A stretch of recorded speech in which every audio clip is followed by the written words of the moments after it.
Hello, let's talk about spirit guides. Let's talk about spirit realm and realms of the unknown. Not sure why this is coming up, other than I'm trusting my intuition and ready to talk about it.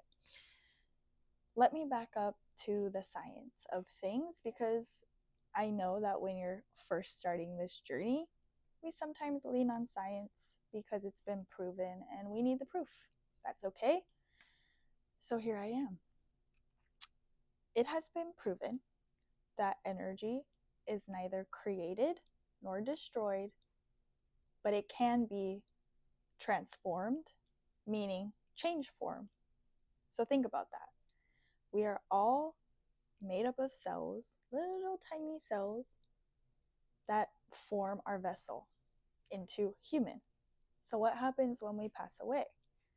Well, the cells just disperse, but they change form into what I like to call spirits, what I like to call energy, frequency, fractals, that kind of thing. So think of it kind of like a rainbow. The different colors of the rainbow are different energy that has been transformed. There's the science. Now, what does that mean about spirit guides, spirit realm, that kind of thing? Well, I like to think of spirit guides as forms of energy. Sometimes the forms of energy are in the shape of people, sometimes they're in the shape of animals, sometimes they're in the shape of star beings. Doesn't matter. I'm not afraid of any of those things.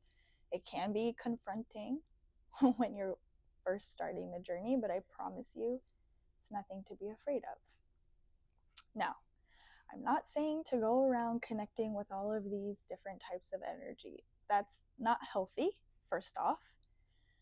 And second off, yeah, wherever there is light, there is dark.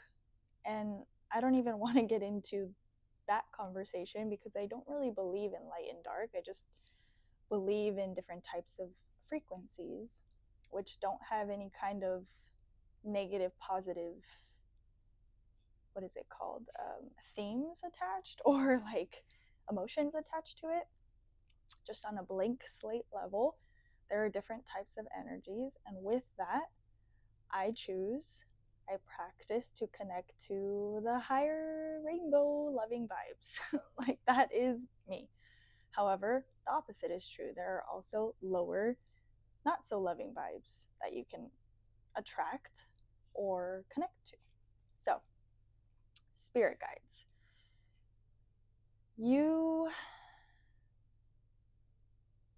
I'm thinking here, how do I want to explain this? You, in this moment, right now, are a transformation or change of energy from a different time. So, what I mean by that is you have manifested yourself as this version of you right here, right now. That can change. You can be a fractal of light, you can be an animal, you can be a ghost, if you believe in that, you can be a star, you can be anything. But right here, right now, you chose to be this. So, if you think about that and just let go of the fact that you are a human in a body, if you let that go, and remember that energy is neither created nor destroyed, but it's only transformed or changed. If you think about that, when you pass away, your energy just changes. You change into a different form. Isn't that cool? So, how I'm going to tie this back into connecting with spirit guides, animal totems, your ancestors, that kind of thing. If you are going to start that journey on connection, then you need to practice grounding down into your body and connecting to earth, being rooted on earth. because you don't just want to get lost in the galaxies, is how I like to describe it.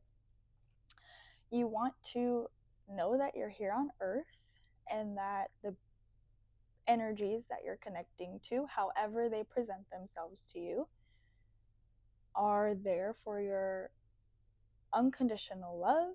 They love you as much as you love them, and they are of a higher vibration.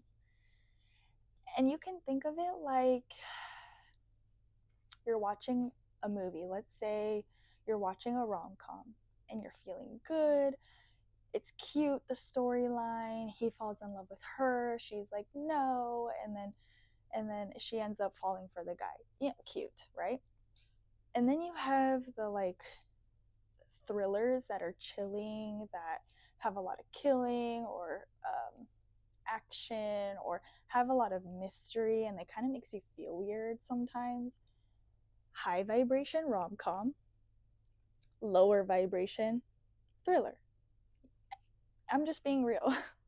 And sometimes that sticks with you whether you think it does or it doesn't. So how does this relate to connecting to spirits, spirit realms?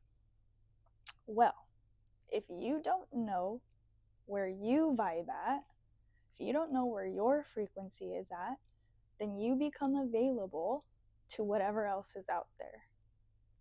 So think about that. If you don't know yourself and how you feel on the inside, connected to Mother Earth and connected to Source, whether that be God, Allah, whoever else, I'm blanking.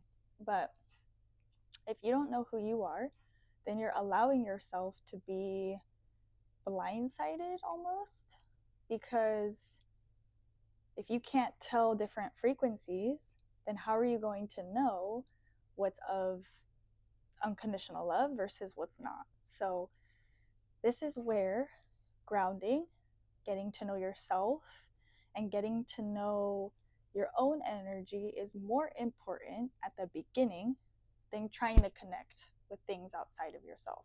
And I know that's hard to hear because we want answers. That's why we listen to tarot. That's why we seek out guidance from others.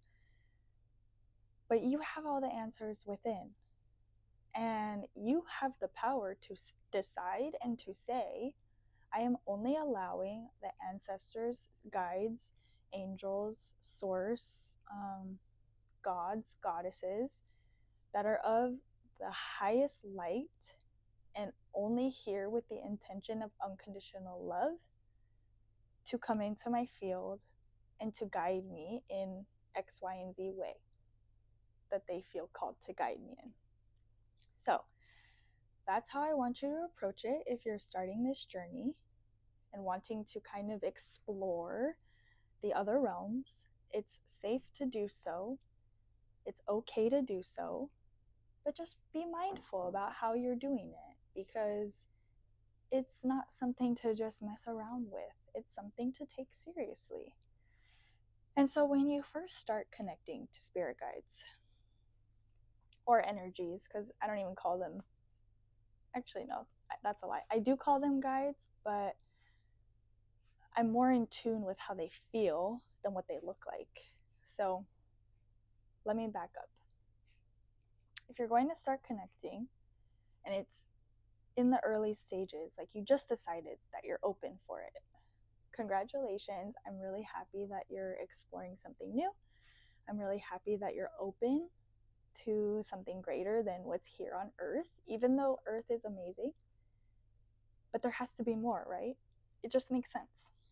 So usually, not all the time, but usually when you start connecting at first, your guides will only show you what they know you're comfortable with at first.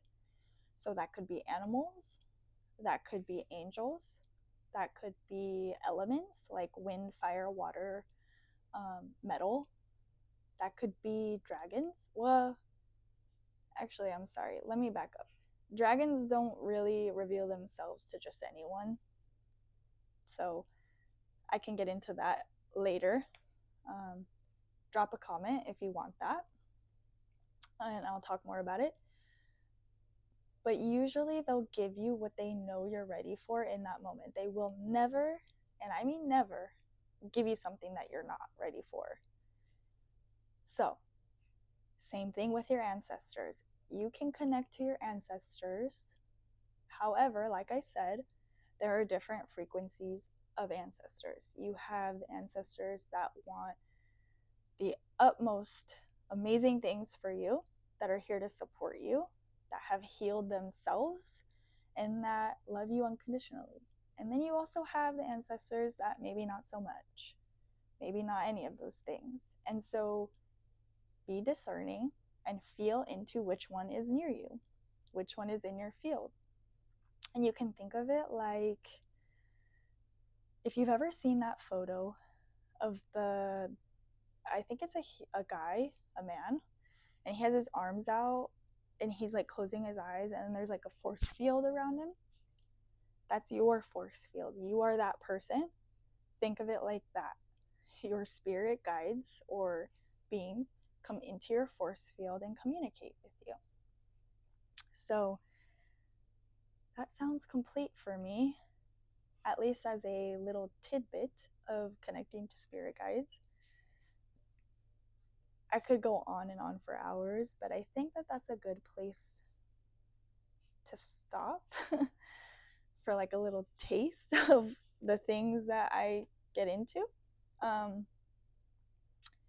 So if you have any questions, please reach out. I love talking about this stuff.